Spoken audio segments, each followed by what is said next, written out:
দেখো, তোমাদের আজকের যে মূল বিষয় সেটা হচ্ছে নবনব সৃষ্টি, একটা প্রবন্ধ যার রচয়িতা সৈয়দ মুজতবা আলী।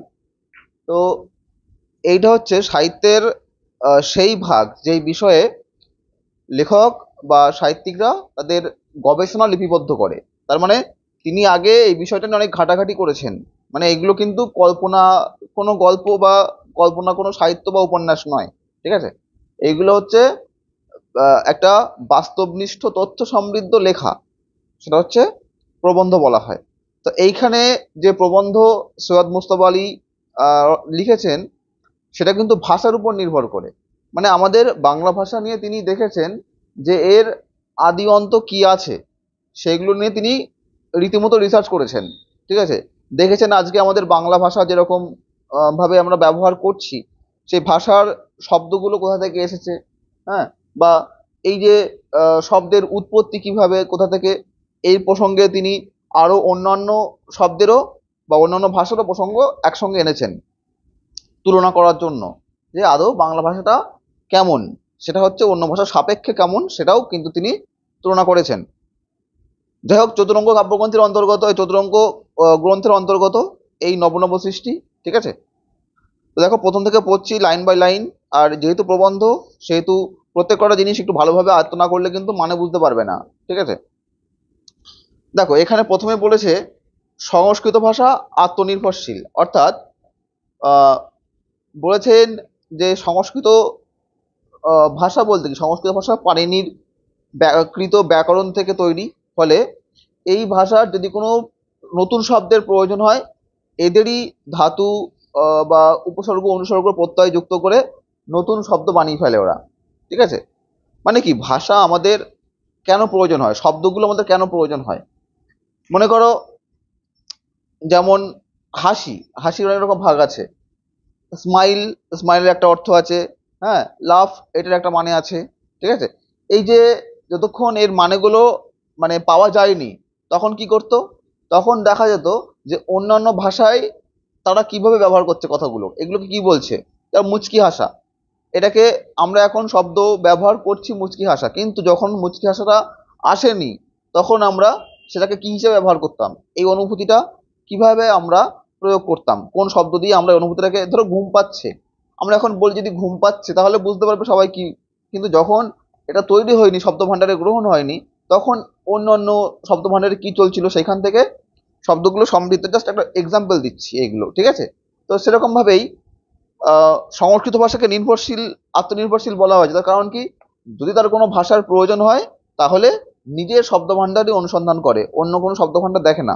ঠিক আছে, নিজেদেরই কোনো ধাতু প্রত্যয় ভেঙে নতুন শব্দ তৈরি করা যায়, সেটাই সংস্কৃত ভাষাবিদরা দেখেন।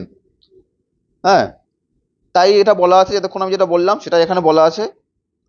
আচ্ছা, তার অর্থ অবশ্য এই নয় যে সংস্কৃত কোশমিন কালেও বিদেশি শব্দ গ্রহণ করেননি। অর্থাৎ সংস্কৃত যে বিদেশি শব্দ নেয়নি এটা কিন্তু ভুল, সংস্কৃত বিদেশি শব্দ নিয়েছে, কিন্তু তার পরিমাণ এতটাই সামান্য, মুষ্টিমেয়, বা যার অর্থ সামান্য, যে একে স্বয়ংসম্পূর্ণ ভাষা বলতেও কারোর কোনো অসুবিধা হওয়ার কথা না। মানে সংস্কৃত ভাষাতে অন্য ভাষা থেকে শব্দ নেয়নি তা না, নিয়েছে, কিন্তু তার পরিমাণ এতটাই সামান্য যে একে স্বয়ংসম্পূর্ণ বলতেও অসুবিধা হয় না। ঠিক আছে, ধরো কেমন, ছেলেটা ভালো বা মেয়েটা ভালো। তা মেয়েটা আমরা ভালো এক কথায় বলছি, তার মানে কি, ভালোর ভাবটা তার মধ্যে বেশি আছে। মানে খারাপ উপস্থিতি একেবারেই নেই তা কিন্তু না, আছে কিন্তু সেটা সামান্য, যাতে ভালো বলা চলে।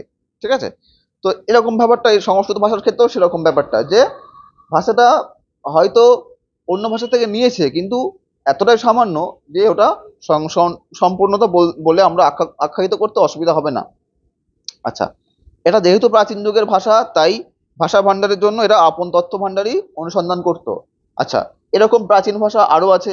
যেমন প্রাচীন যুগে সব ভাষাই তাই, পরের লাইনে আছে হিব্রু, গ্রিক, আবেস্তা এবং ঈষৎ পরবর্তী যুগের আরবি আত্মনির্ভরশীল, এক্ষেত্রে অধিকাংশ ক্ষেত্রে স্বয়ংসম্পূর্ণ। মানে কি, প্রাচীন যুগের যেই ভাষাগুলো, এই ভাষাগুলো কিন্তু স্বয়ংসম্পূর্ণ, আত্মনির্ভরশীল। ঠিক আছে, আচ্ছা, এবার কি আছে, বর্তমান যুগের ইংরেজি ও বাংলা ভাষা আত্মনির্ভরশীল নয়। অর্থাৎ তিনি এবার আমাদের বাংলা ভাষার প্রসঙ্গে এসছেন। আগে সংস্কৃত ভাষা সম্পর্কে আলোচনা করলেন যে আত্মনির্ভরশীল ভাষা কিন্তু হওয়া সম্ভব ছিল, সত্ত্বেও বাংলা ভাষার পরনির্ভরশীলতা আছে। এর পিছনে অনেক যুক্তি আছে, সেগুলো তিনি দেখিয়েছেন। দেখো, কেন? তার কারণ আমরা আমাদের প্রয়োজন মতো এবং অপ্রয়োজনেও ভিন্ন ভিন্ন ভাষা থেকে শব্দ নিয়েছি এবং নিচ্ছি। তার মানে কি, শুধু যে প্রয়োজনে তা কিন্তু না, আবার ইচ্ছা আমাদের মানে ভালো লাগছে বলতে বা আধুনিকতা দেখানো, এর ক্ষেত্রেও আমরা বা ভাষাগত যে একটা সহজাত প্রবণতা, যার ফলে আমরা অটোমেটিক্যালি সেই ভাষাটা পরিবর্তন করে দিচ্ছি। যেমন কি, আমরা কেউ বলি না এখন যে আমরা বিদ্যালয়ে যাচ্ছি বা আমরা বিদ্যালয়ে যাব, বলি কেউ? কি বলি? স্কুলে যাচ্ছি। তাহলে এই যে ভাষা, এটা কি বদলানোর প্রয়োজন ছিল? এটা কিন্তু প্রয়োজন ছিল না, কারণ আমাদের এই যে বিদ্যালয় মানে যেখানে পাঠশালা যে ভাবটা বোঝায়, সেই ভাববোধক আমাদের শব্দ ছিল বিদ্যালয়, কিন্তু আমরা সেটা ব্যবহার করি না, আমরা ব্যবহার করি স্কুলে যাচ্ছি।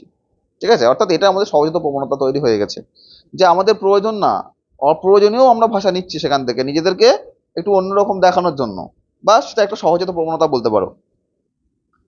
আচ্ছা, আর কি, মানে কি ভাষা নিয়েছি এবং নিচ্ছি, প্রতিনিয়ত কিন্তু বাংলার মধ্যে একটা ইংরেজি টান চলে আসছে, হয়ে যাচ্ছে বাংরেজি। ঠিক আছে?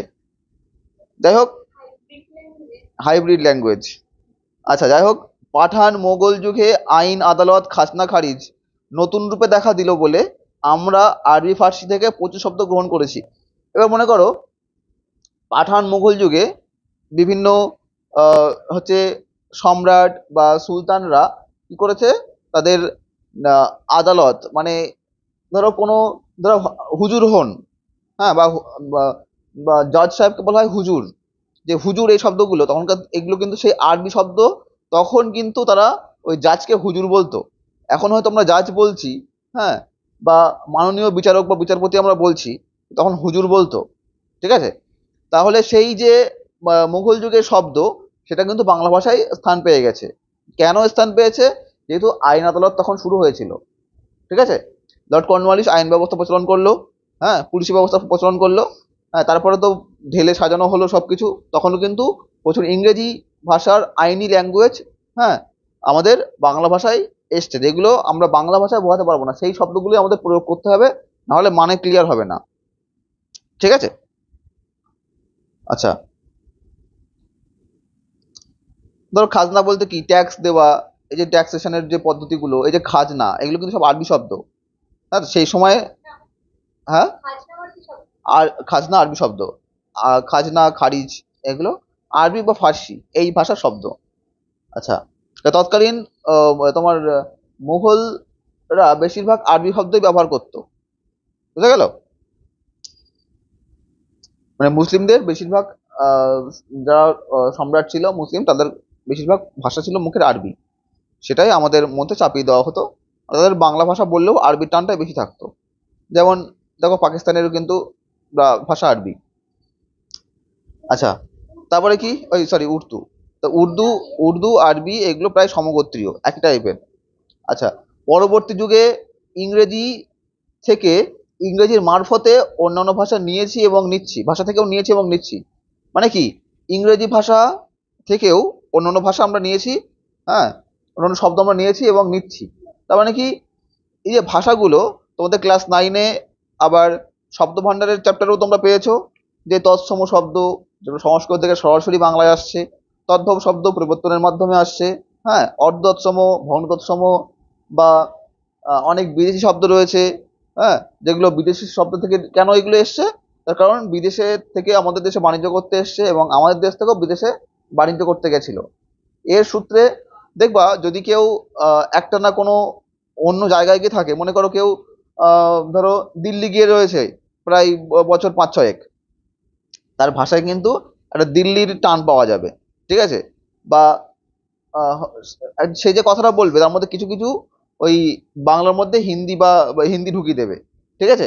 ফলে এই যে কোনো জায়গায় কোনো সাংস্কৃতিক যোগাযোগ বা শিক্ষাগত যোগাযোগ, কোনো কারণে কিন্তু এই ভাষাগুলোর সংমিশ্রণ ঘটে, নতুন ভাষা তৈরি হয়। বাংলার ক্ষেত্রেও কিন্তু সেটাই হয়েছিল। ঠিক আছে? আচ্ছা, বিদেশি শব্দ নেওয়া ভালো না মন্দ, সে প্রশ্ন অবান্তর। তার মানে কি, এই যে প্রশ্নটা উঠেছে, বিদেশি শব্দকে আমরা নেব না, বলছে এই প্রশ্নটা অতটা বেশি গুরুত্বপূর্ণ না, অবান্তর। নিয়েছি এবং এখনো সজ্ঞানে আপন খুশিতেই নিচ্ছি, শিক্ষার মাধ্যম রূপে ইংরেজিকে বর্জন করে বাংলা নেওয়ার পর যে আরো প্রচুর ইউরোপীয় শব্দ আমাদের ভাষায় ঢুকবে সে সম্বন্ধে কারো কোনো সন্দেহ নেই। তার মানে কি, শুধু যে মানে এইটা নিয়ে আমাদের মানে অস্বীকার করার জায়গা নেই যে আমরা নিয়েছি এবং এখনো নিয়ে যাচ্ছি, আর ভবিষ্যতেও নেব। এটা এখান থেকে আমরা আর পাল্টাতে পারবো না, নিজেদের সহজাত প্রবণতাটা পাল্টাতে পারবো না। কারণ কি, আলু কপি আজ রান্নাঘর থেকে তাড়ানো মুশকিল, অর্থাৎ এই ভাষাগুলো আলু কপির মতন হয়ে গেছে। যেগুলো যেমন কি, আলু পর্তুগিজ শব্দ, শব্দ হিসেবে যদি বলা যায়, আর আলু হচ্ছে পর্তুগিজ শব্দ, আর কপি হচ্ছে ল্যাটিন শব্দ। ঠিক আছে? তো এই যে শব্দগুলো আমরা ব্যবহার করছি, এখন আলুকে আমরা অন্য নামে রাখতে পারবো না, কপিকে আমরা অন্য নামে রাখতে পারবো না। ঠিক আছে? অর্থাৎ এই যে শব্দগুলো ঢুকে গেছে রান্নাঘরে বা ভাষা ভাষা ভান্ডারে ঢুকে গেছে, সেখান থেকে তাড়ানো সম্ভব না। ঠিক আছে? দেখো, এইগুলো কিন্তু সম্ভব ছিল না তা কিন্তু না, সম্ভব ছিল এগুলো অন্যান্য নাম দেওয়ার।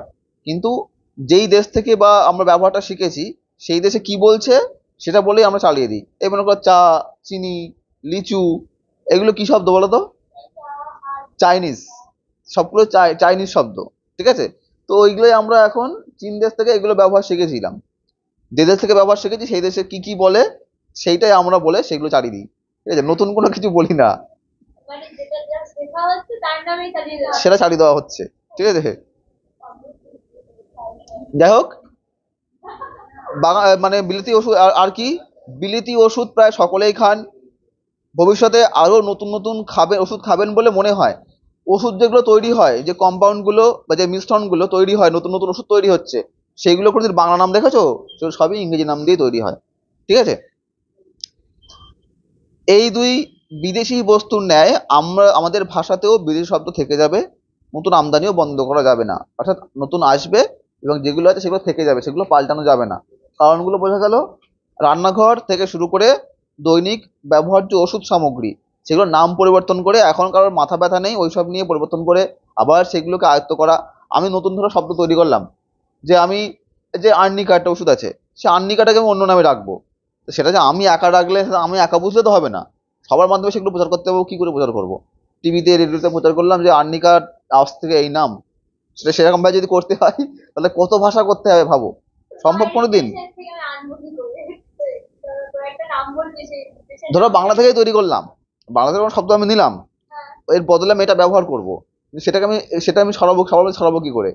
সবার মধ্যে যেটা সহজাত প্রবণতা চলে এসছে, আর্নিকা, এটার নাম হচ্ছে আর্নিকা, সেটাকে আমি কিভাবে পরিবর্তন করবো? ওরকম আমি জাস্ট এক্সাম্পল দিচ্ছি। যদি এরকম ভাবে সব পরিবর্তন করতে হয় ভাষা, কোনোদিন সম্ভব? আচ্ছা, তখন আবার মানে নিজেরাই আবার পড়াশুনো করে জানতে হবে। হ্যাঁ, ভাষা নিয়ে আবার পড়াশুনো করতে হবে, যে কপির নাম আজ থেকে কপি না, আলুর নাম আলু বলবো না, চা, চিনি, চা, এগুলোর নাম বলবো না। ভাবো তো কতগুলো জানতে হবে। যা আছে সেটাই কোন ভাষার শব্দ তাই আমরা বলতে পারি না। হ্যাঁ। যাই হোক, পরের লাইন কি আছে? পৃথিবীতে কোনো জিনিসই সম্পূর্ণ অসম্ভব নয়। আচ্ছা, এখানে আবার প্রাবন্ধিক বলেছেন যে কোনো জিনিসই যে অসম্ভব নয়, অন্তত চেষ্টা করাটা অসম্ভব নাও হতে পারে, চেষ্টা করা যেতে পারে। হিন্দি উপস্থিত সেই চেষ্টাটা করছেন। মানে কি, এটা কিন্তু বাংলা পাচ্ছে না বলে হিন্দি আর কিন্তু বসে নেই। হিন্দি কিন্তু তার চেষ্টা করছেন কিভাবে নিজের ভাষার ভান্ডার থেকে শব্দগুলো পাল্টে নতুন শব্দ ইউজ করবেন। আচ্ছা, বহু সাহিত্যিক উঠে পড়ে লেগেছেন হিন্দি থেকে আরবি, ফার্সি এবং ইংরেজি শব্দ তাড়িয়ে দেওয়ার জন্য। চেষ্টার ফল আমি হয়তো দেখে যেতে পারবো না, আমার তরুণ পাঠকেরা নিশ্চয়ই দেখে যাবেন। অর্থাৎ কি, এই যে হিন্দি, আরবি, ফার্সি থেকে যে ইংরেজি শব্দগুলো যেগুলো আছে, এইগুলো হিন্দি থেকে তাড়িয়ে দিয়ে ওখানে নতুন শব্দ প্রয়োগ করার চেষ্টা করছেন। প্রাবন্ধিক বলছেন আমি হয়তো বেশি দিন বাঁচবো না, আমি দেখে যেতে পারবো না, কিন্তু তরুণ পাঠক যারা আছেন, যারা পড়ছেন, তারা কিন্তু এই ভাষাটা দেখে যেতে পারবেন। হয়তো তারা সেগুলো চেঞ্জ করে নতুন শব্দ ইউজ করে দিয়েছেন। ঠিক আছে? ভাষা ভান্ডার আমরা মেনলি জানার জায়গা কোনটা, জানি কোন জায়গা দিয়ে? আমরা বই থেকে জানি। বই থেকে যদি চায়ের জায়গায় ওইটা অন্য শব্দ ব্যবহার করা হয়, হিন্দির কথা বলছি, তাহলে কিন্তু ছোটবেলা থেকে বুনিয়াদী শিক্ষার মাধ্যমে আস্তে আস্তে কিন্তু জিনিসগুলো আমাদের মধ্যে আয়ত্ত হতে থাকবে, প্রচলিত হতে থাকবে। আস্তে আস্তে পুরোনোগুলো বাদ যাবে, নতুন শব্দ যুক্ত হবে। ঠিক আছে? হিন্দিও কিন্তু সেই চেষ্টাটাই করছেন। বলা বাহুল্য, রবীন্দ্রনাথ স্বচ্ছন্দে লিখে গেছেন আব্রু দিয়ে, ইজ্জত দিয়ে, ইমান দিয়ে, বুকে রক্ত দিয়ে। অর্থাৎ কি, এই যে একটা একটা সাহিত্যের ভাগ তিনি ব্যবহার করেছেন, এগুলো সব আরবি শব্দ। সেগুলো, হ্যাঁ, আব্রু বলতে আবরণ, ইজ্জত বলতে সম্মান, ইমান বলতে বিশ্বাস। এই যে জিনিসগুলো ব্যবহার করে গেছে, যে শব্দগুলো, সেগুলো কিন্তু এখন ভাষার মধ্যে সমৃদ্ধ হয়ে গেছে। ঠিক আছে। নজরুল লিখে গেছেন ইনকলাব, ইজ্জত, এই আবরু বলতে আবরণ। ইউজ করছি না এখন, আমাদের বন্ধ হয়ে গেছে হয়তো, ভাষার প্রয়োজনে সেগুলো আর ব্যবহার করা হয় না। ঠিক আছে। এই মোটরটা বন্ধ করে দাও, সব একটু রেকর্ডিং হবে। কেন? 9টা থেকে কটা বাজে? ধ্যাৎ, বোঝো, পরে 9টায় যাবে। আচ্ছা, তাহলে 9টা থেকে শুরু করেছে, কেন? এই টাইমে ছিল না তো। তা আমার তো সন্ধ্যাবেলা আসতে 15 সব পড়তে আসবে ব্যাচ। আরে বাবা, এগুলো অ্যাডজাস্টমেন্টের ব্যাপার। ধরো চটক দেখে আসলো বা গিয়ে দেখবে, এরকম হতে পারে। ওই 2 ঘন্টা যে হঠাৎ পড়তে হবে, ওই 2 ঘন্টায় যে হবে এরকম তো ব্যাপার নেই, আর অনেকক্ষণ ধরেই তো হয়। আচ্ছা, যাই হোক, এবার কি আছে? নজরুল বলেছেন কি ইনকিলাব, ইনক্লাব নয়, এটা নিজের শব্দ, এবং শহীদ এই টাইপের শব্দগুলো বাংলায় ঢুকে ঢুকে দিয়েছেন তিনি। ধরো ইনকলাব জিন্দাবাদ, ঠিক আছে। ইনকলাব জিন্দাবাদ হচ্ছে বিপ্লবী দীর্ঘজীবী হোক, এইটাকেও কিন্তু ব্যবহার করে না, বলে বিপ্লবী দীর্ঘজীবী হোক, এটা আমাকে বলে না। ইনকলাব জিন্দাবাদ অর্থাৎ সেই শব্দগুলো তিনি কিন্তু আমাদের মধ্যে প্রচলন করে দিয়ে গেছেন, আর সেগুলো ব্যাখ্যা করে দিয়ে গেছেন। আচ্ছা, আর কি? বিদ্যাসাগর সাধু রচনায় বিদেশি শব্দ ব্যবহার করতেন না, কিন্তু বেনামিতে, ধরো কষ্টজিৎ পথিকষ্ট ছদ্মনাম, না এটা তো বেনামি বলতে ছদ্মনামগুলো, ঠিক আছে। তো এই যে ছদ্মনাম দিয়ে যেগুলো লিখে গেছেন তিনি, সেইগুলো সব মানে চলিত ভাষা হুড়ুর করে সেখানে ঢুকিয়ে দিয়ে গেছে অন্য ভাষার শব্দ, ঠিক আছে।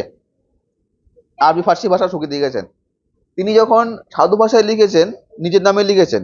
এছাড়া যখন ছদ্মনামে অনেক বিষয় থাকে যেগুলো আত্মগোপন করার জন্য প্রাবন্ধিকরা বা সাহিত্যিকরা ছদ্মনাম ব্যবহার করতেন, ঠিক আছে, ব্রিটিশ শাসন থেকে নিজেকে লুকিয়ে রাখার জন্য। তাই তিনি রচনার পদ্ধতিও পাল্টিয়েছিলেন, পাল্টিয়ে আরবি ফার্সি ভাষা প্রচুর ব্যবহার করে দিয়ে গেছেন।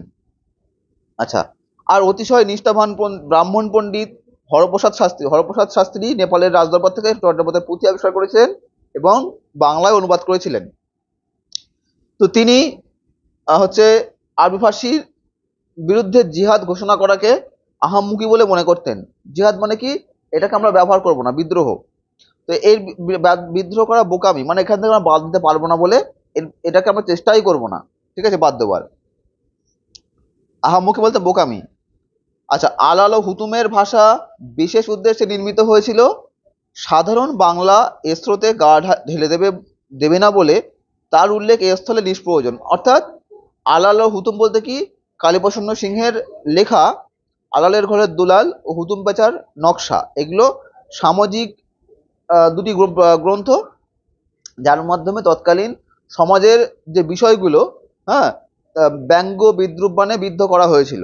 হ্যাঁ, মানে মনে করো ব্রিটিশদের বা সামাজিক যে উচ্চ উচ্চ মানে মধ্যবিত্ত শ্রেণীর মানুষদের যে ব্যবহার, এইগুলো আহাম্মুকি বলে ঘোষণা করা হয়েছিল। তো 9টা থেকে পড়াতো। আচ্ছা, নিচে ওয়েট করো। আচ্ছা, অর্থাৎ আলালের ঘরে দুলাল, হুতুম পেঁচার নকশা, এসব ক্ষেত্রে যেই উদ্দেশ্যে ভাষাটা নির্মিত হয়েছিল, সেই উদ্দেশ্য কিন্তু এই ক্ষেত্রে বলা চলে না। অর্থাৎ সেইগুলো অ্যাকসেপ্টেন্স আছে বাংলা ভাষার মধ্যে। আচ্ছা, হিন্দির বঙ্কিম, যেহেতু তার একটা উদ্দেশ্য ছিল, একটা নির্দিষ্ট উদ্দেশ্যে রচনা হয়েছিল সেই ভাষাগুলো। আচ্ছা, হিন্দির বঙ্কিম মানে বাংলা সাহিত্যের যেমন বঙ্কিমচন্দ্র চট্টোপাধ্যায়, হিন্দি সাহিত্যের বঙ্কিম বলা হয় প্রেমচাঁদ মুন্সিকে, প্রেমচন্দ্র। তিনিও হিন্দিতে অনেক আরবি আর ফার্সি শব্দ ব্যবহার করে গেছেন। স্থলে আরেকটি কথা বলে রাখা ভালো, রচনার ভাষা তার বিষয়বস্তুর উপর নির্ভর করে। তার মানে কি? আমি কি ভাষায় লিখবো, কিরকম ভাষাটা হবে, তার বিষয়বস্তুটা কি নিয়ে লিখছি তার উপর নির্ভর করবে। আমি যদি কোনো বিজ্ঞান বিষয়ক কিছু লিখতে যাই, ইংরেজি ভাষার প্রাধান্য পাবে, ঠিক আছে। ধরো বলা হচ্ছে শঙ্কর দর্শন আলোচনার ভাষা সংস্কৃত শব্দবহুল হবে। মানে কি? শঙ্কর দর্শনের একটা শঙ্কর দর্শন, হ্যাঁ, একটা ভাষা, একটা বিষয়, তো সেই বিষয়ে লিখতে গেলে সংস্কৃত শব্দের আধিক্য তাকে গ্রহণ, তাতে আহ, স্থান দিতে হবে, তার কারণ তার যে বিষয়গুলো আলোচনা করতে গিয়ে বাংলা ভাষায় এক্সপ্রেস করা সম্ভব হবে না, মিনিংগুলো মানে মানেগুলো বাংলায় বোঝানো সম্ভব হবে না, তাই জন্য সংস্কৃত ভাষা প্রয়োগ করতে হবে। আচ্ছা, পক্ষান্তরে মোগলাই রেস্তোরাঁর বর্ণনাতে ভাষা অনেকখানি হুতুম ঘেঁষা হয়ে পড়ে। মানে সাধারণ যে হুতুম আলালো হুতুমের এখানের ভাষা কি মানে চলিত ভাষার মানে ইতর শব্দের ব্যবহার করা আছে, ইতর শব্দ। হ্যাঁ, মানে মান্য চলিত থেকে মানে সরে গিয়ে ইতর শব্দ প্রয়োগ করা হয়েছে, যেমন পাদানো গ্যাজানো এটা বেশ ইতর শব্দ। হ্যাঁ, সেগুলো প্রয়োগ করা হয়েছে। তো এই রেস্তোরাঁ বর্ণনা করতে গিয়েও এরকম ভাষাই প্রয়োগ করতে হবে।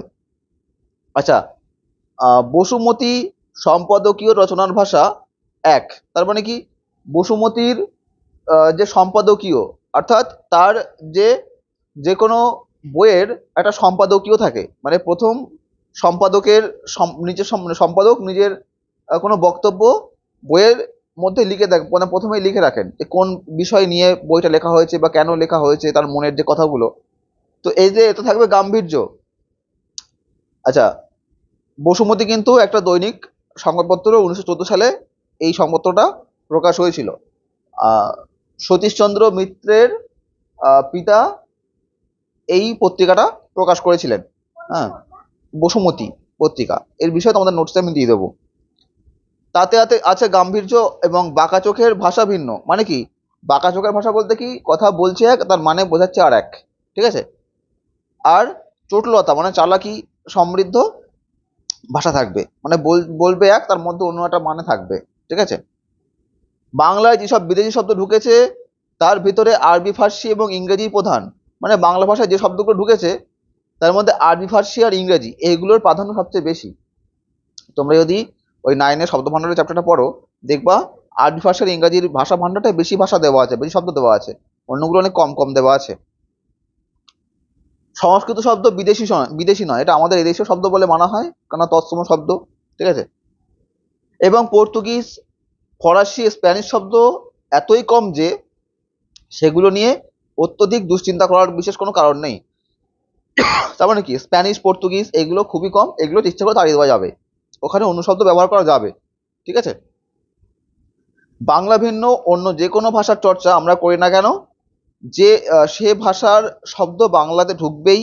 সংস্কৃত চর্চা এদেশে ছিল বলে বিস্তর সংস্কৃত শব্দ বাংলায় ঢুকেছে। অর্থাৎ যে বিষয় নিয়ে আমরা চর্চা করব সেই বিষয়ের শব্দ আমাদের ভাষায় ঢুকবে, একথা অস্বীকার করা যাবে না। যতদিন আমরা ব্যবহার করব ততদিন ঢুকবে। ধরো স্কুল কলেজ থেকে সংস্কৃত শব্দ, সংস্কৃত বই আছে, যারা ইসলাম ধর্মাবলম্বীদের আরবি বই আছে। অর্থাৎ এই যে আরবি শব্দ আর সংস্কৃত শব্দ এইগুলো কিন্তু আমরা তাড়াতে পারছি না, এগুলো আমরা আরো আরো বরঞ্চ শিখছি শব্দগুলো।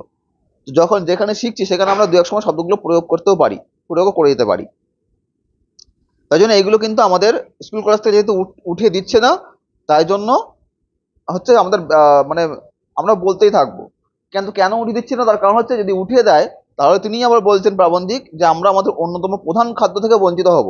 সংস্কৃত হচ্ছে আমাদের প্রধান খাদ্য, অর্থাৎ আমাদের বাংলা ভাষার মধ্যে প্রচুর পরিমাণ তৎসম শব্দ রয়েছে, তদ্ভব শব্দ রয়েছে। ঠিক আছে, যেগুলো সংস্কৃত থেকে এসছে।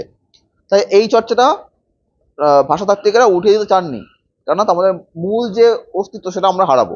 ঠিক আছে। ইংরেজির বেলাতেও তাই। বিশেষ করে দর্শন, নন্দনশাস্ত্র, পদার্থবিদ্যা, রসায়নবিদ্যা ইত্যাদি জ্ঞান এবং ততোধিক প্রয়োজনে বিজ্ঞানের শব্দ আমরা চাই। অর্থাৎ কি, বিজ্ঞানের এই মনে করো সালফার, সালফারটাকে কি বলবে? হ্যাঁ, এটা অক্সিজেন, এটাকে কি বলবে? অক্সিজেন বলবে। কার্বন ডাই অক্সাইড, হ্যাঁ, সালফিউরিক অ্যাসিড, এই যে এই শব্দগুলো রয়েছে বা পদার্থবিদ্যার বিভিন্ন রকম বিজ্ঞানের শব্দ সবই ইংরেজিতে তৈরি। তো এইগুলো যদি এখন সালফিউরিক অ্যাসিডের অন্য নাম দিয়ে কেউ বলে, বুঝতে পারবে? তাহলে তাহলে এইগুলো থেকে আমাদের প্রয়োজনে আমরা বিজ্ঞান শব্দ আমরা বাদ দিতে পারবো না। আমরা এখন এতেই আমরা অভ্যস্ত হয়ে গেছি। রেলের ইঞ্জিন কি করে চালাতে হয়, এই যে বলছে দেখো, রেলের ইঞ্জিন কি করে চালাতে হয় সে সম্বন্ধে বাংলাতে কোনো বই আছে বলে আমি জানি না। তাই এসব টেকনিক্যাল শব্দের প্রয়োজন যে আরও কত বেশি সে সম্বন্ধে কোনো সুস্পষ্ট ধারণা এখনো আমাদের মনের মধ্যে নেই। সুতরাং ইংরেজি চর্চা বন্ধ করার সময় আসেনি। অর্থাৎ ইংরেজি বন্ধ করার সময় আসেনি, তার কারণ কি, মনে করো রেল ইঞ্জিন কিভাবে চালাতে হবে, সে সম্পর্কে ইংরেজি প্রবন্ধ পড়ে যতটা বোঝা যাবে, সেটা যদি বাংলাতে লেখা থাকে অতটা ভালো করে বোঝা যাবে না। অনেকগুলোর টার্মই আমরা বুঝতে পারবো না যে কোন টার্ম এটা, ঠিক আছে? তাই ইংরেজি চর্চা বন্ধ করা যাবে না। অল্প একটুখানি রয়েছে। একমাত্র আরবি ফার্সি শব্দের বেলা অনায়াসে বলা যেতে পারে যে এই দুই ভাষা থেকে ব্যাপকভাবে আর নতুন শব্দ বাংলাতে ঢুকবে না। অর্থাৎ আরবি আর ফার্সি যেগুলোর সঙ্গে আমাদের দূর দূর পর্যন্ত কোনো যোগাযোগ নেই, ওই টাইপের ভাষার মানুষজন আমাদের মধ্যে এখন নেই, তাই ওই শব্দ বা ওই সাহিত্য আমরা এখন পড়ি না। তাই জন্য ওই ভাষা থেকে কিন্তু আমাদের ভাষা ভাণ্ডারে আর কোনো শব্দ আসবে না, এটা বলা যাচ্ছে। পশ্চিম বাংলাতে আরবি ফার্সি চর্চা যাবো করছে, অর্থাৎ বাংলার পশ্চিম সাইডে, অর্থাৎ পশ্চিমবঙ্গ, পূর্ব বাংলা অর্থাৎ বাংলাদেশের এইসব ভাষার প্রতি তরুণ সম্প্রদায় যারা আছে, তাদের এইসব ভাষার প্রতি তার কোনো ইচ্ছা নেই বলার। আর তাই জন্যে আস্তে আস্তে আরবি ফার্সি ইতি হয়ে যাচ্ছে ধীরে ধীরে, মানে এক প্রকার মৃতপ্রায় ভাষা হয়ে যাবে। এবং শেষ কথা, আরব ইরানে অদূর ভবিষ্যতে যে হঠাৎ কোনো অভূতপূর্ব বিজ্ঞান চর্চা আরম্ভ হয়ে বাংলাকে প্রভাবিত করবে তার সম্ভাবনাও নেই। তার মানে কি, হয়তো আরবের কোনো বিজ্ঞান নতুন চর্চা উঠে গেল, ঠিক আছে, বা মনে করো ইরানে নতুন চর্চা উঠলো, এবার আর আরব ইরান এই যে আরবি ফার্সি ভাষার যে কোনো মানে বিজ্ঞান আবিষ্কার করলো কোনো কিছু, সেইগুলো সেই ভাষাতে লিখবে, ঠিক আছে? তাহলে আমাদের সেই ভাষায় গিয়ে বুঝতে হবে। তো হচ্ছে এমন কোনো আবিষ্কার হয় বলে জানা নেই, ঠিক আছে, আবার নতুন কিছু। আচ্ছা, কিন্তু যেসব আরবি ফার্সি শব্দ বাংলাতে ঢুকে গিয়েছে তার অনেকগুলো যে আমাদের ভাষাতে আরো বহুকাল চালু থাকবে সে বিষয়ে কোনো সন্দেহ নেই। অর্থাৎ যেগুলো চলে এসছে সেগুলো আমাদের মধ্যে চালু থাকবে, সেগুলো আমরা পাল্টাতে পারবো না। দ্বিতীয়ত, কোনো কোনো লেখক নতুন বিদেশি শব্দের সন্ধান বর্জন করে পুরনো বাংলায়, মানে অনেকে ধরো পুরনো বাংলার উপরে নির্ভরশীল, এবার শব্দের উৎস যাচাইয়ের ক্ষেত্রে নতুন কোনো শব্দ প্রয়োগ করছে না, পুরনো যা বাংলা শব্দ ছিল মানে যেগুলো আদতে আরবি ফার্সি শব্দ সেগুলোই আবার করে লিখে দিচ্ছে। আচ্ছা, চণ্ডী থেকে আরম্ভ করে হুতুম পর্যন্ত, অর্থাৎ চণ্ডী বলতে আমাদের প্রাচীন যে সাহিত্য চণ্ডীমঙ্গল, সেই চণ্ডীমঙ্গল সাহিত্য থেকে শুরু করে আড়ালের ঘরের দুলাল আর হুতুম পেঁচার নকশা, অর্থাৎ ইতর শব্দের যে প্রাচুর্য, এই ভাষার মধ্যে যে ব্যবধান, এর মধ্যে অচলিত আরবি ফার্সি শব্দ তুলে নিয়ে সেগুলোর কাজে লাগানোর চেষ্টা করেছেন। মানে কি, এইগুলো লিখতে গিয়ে আরবি ফার্সির কিছু কিছু শব্দের ব্যবহার হয়েছে। আচ্ছা, কিছুদিন পূর্বেও এই এক্সপেরিমেন্ট করা অতিশয় কঠিন ছিল, কিন্তু অধুনা বিশ্ববিদ্যালয় কল্যাণে অনেক ছাত্রছাত্রীকে বাধ্য হয়ে পুরনো বাংলা পড়তে হয়। তারা এই সব শব্দের অনেকগুলো অনায়াসে বুঝতে পারবে বলে অচলিত অনেক আরবি ফার্সির নতুন মেয়াদ পাবে। মানে কি, যেগুলো চলছে না এমন অনেক আরবি ফার্সি শব্দ নতুন মেয়াদ পাবে, মানে কি আরো অনেক দিন চালু থাকবে, নতুন করে আবার চালু হবে সেইগুলো। তার কারণ কি, যেহেতু ভাষার প্রয়োজনে অনেক সময় কি হচ্ছে, সাহিত্য পড়তে হচ্ছে। চণ্ডীমঙ্গল কাব্য ধরো তোমরা পড়েছিলে কলিঙ্গ দেশে ঝড় বৃষ্টি, ওখানে যে ভাষাগুলো ভাবো বাংলা ভাষা থেকে কতটা বেশি আলাদা।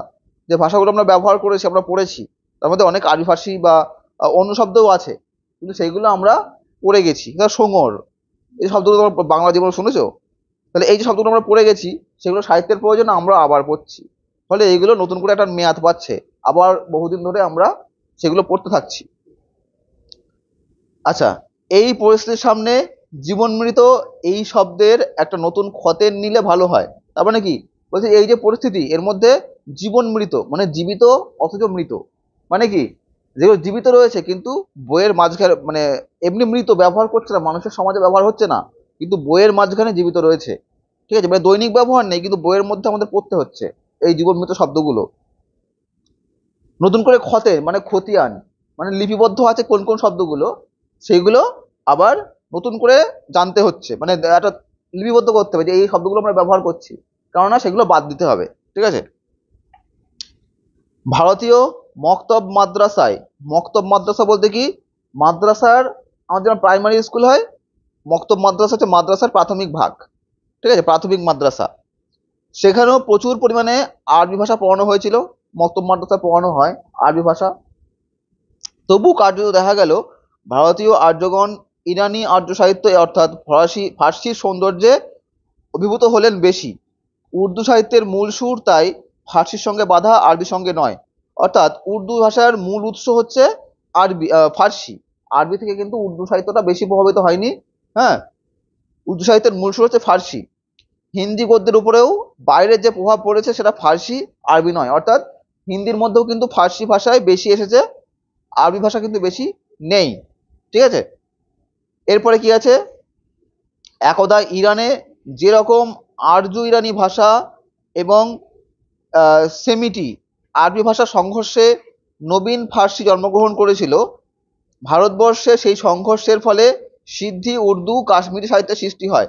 তার মানে কি, ইরানের সঙ্গে যে আর্য ইরানি ভাষা, হ্যাঁ, এবং সেমিটি বলতে সেমেটিক আরবি ভাষার যে সংমিশ্রণ ঘটেছিল, তার ফলে আর্য সাহিত্য এবং ফার্সি সাহিত্য নতুনভাবে সৃষ্টি হয়েছিল। কেন করছো এগুলো? মাইন্ড ডিস্ট্রাক্ট হচ্ছে, এগুলো আবার আবার এডিট করে করে বাদ দিতে হবে। এই যে কথাগুলো আবার এডিট করে করে বাদ দিতে হবে, যা বলছি। একদিন আমার ভিডিওটা এডিট করে দিও দিন, পাঠাবো কোনে।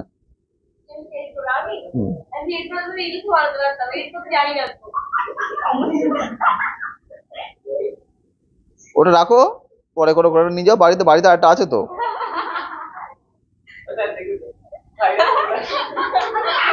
কি ওটা?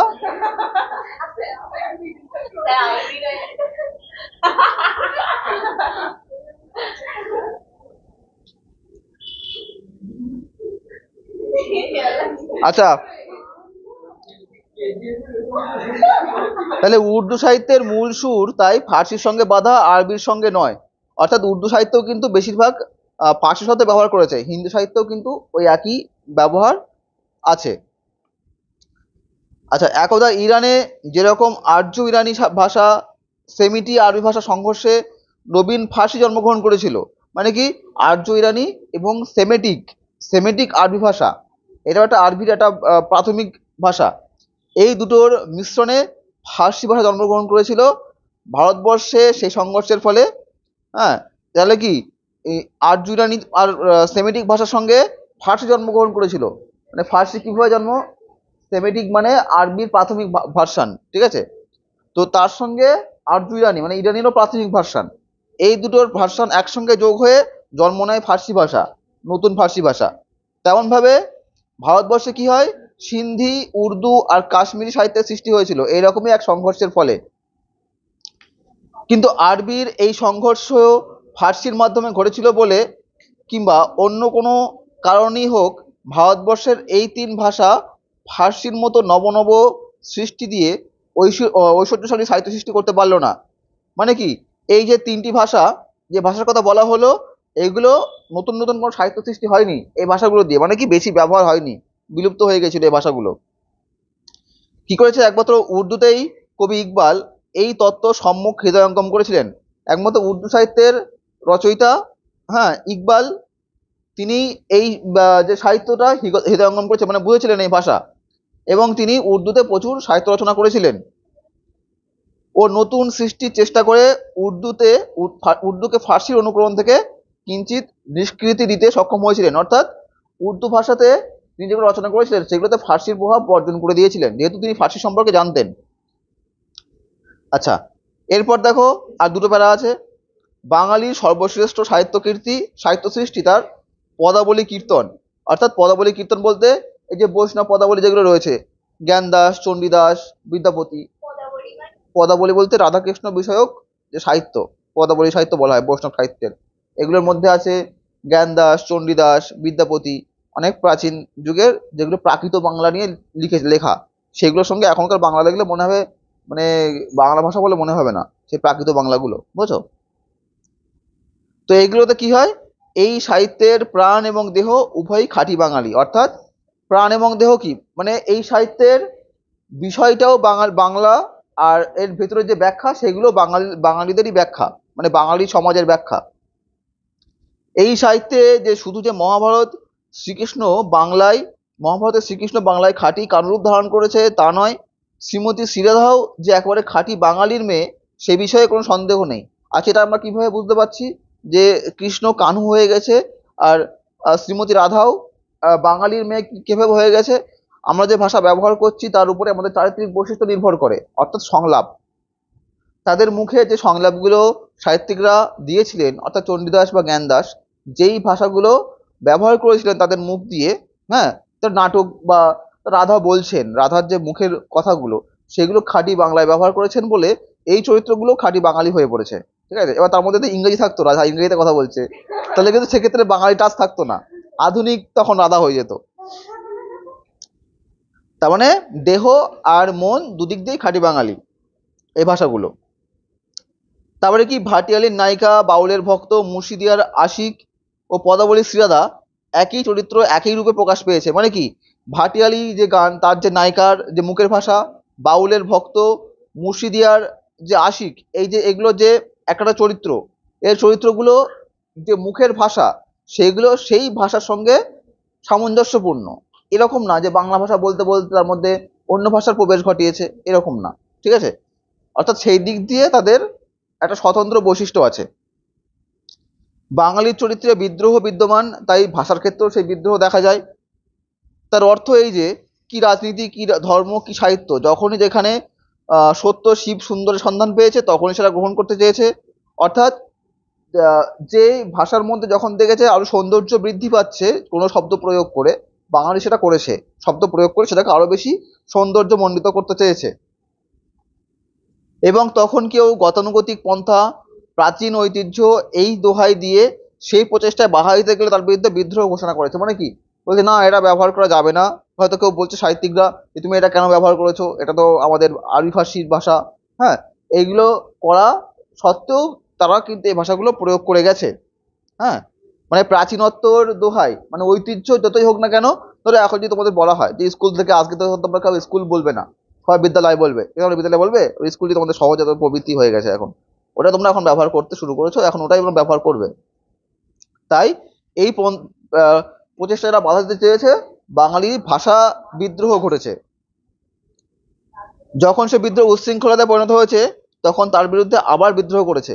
অর্থাৎ যখন সেই বিদ্রোহগুলো হয়েছে দেখা যাচ্ছে অত্যধিক উচ্ছৃঙ্খল হয়ে যাচ্ছে, তখন সেটার বিরুদ্ধে আবার বিদ্রোহ করেছে। অর্থাৎ এই বিদ্রোহ বাঙালি হিন্দুর ভিতরেই সীমাবদ্ধ নয়, বাঙালি মুসলমানও এই কর্মে পরম তৎপর। ধর্ম বদলালেই জাতির চরিত্র বদলায় না, এখান থেকে কোশ্চেন আসবেই, এটা আসে কোশ্চেন। অর্থাৎ ধর্ম বদলালেই যে মানুষের সহজাত প্রবৃত্তি সেটা পাল্টাবে না। মনে করো এখন আমরা সমাজে হিন্দু মুসলিম একসঙ্গে বাস করছি, ঠিক আছে, তো এই হিন্দু মুসলিম কিন্তু এখন আমাদের সহজাত প্রবৃত্তি একই রকম হয়ে গেছে, আমরা একই রকম ভাষা, একই রকম কালচার নিয়ে বড় হয়েছি, একই রকম সংস্কৃতি নিয়ে বড় হচ্ছি। তো ধর্ম বদলালেও আমাদের মূল চারিত্রিক বৈশিষ্ট্য কিন্তু একই রকম থেকে গেছে। ঠিক আছে, তো বাঙালি হিন্দুর মধ্যে কিন্তু এই বৈশিষ্ট্য, বাঙালিদের মধ্যে কিন্তু এই বৈশিষ্ট্যটা চিরায়ত। ঠিক আছে, তাহলে এখানেই শেষ হলো।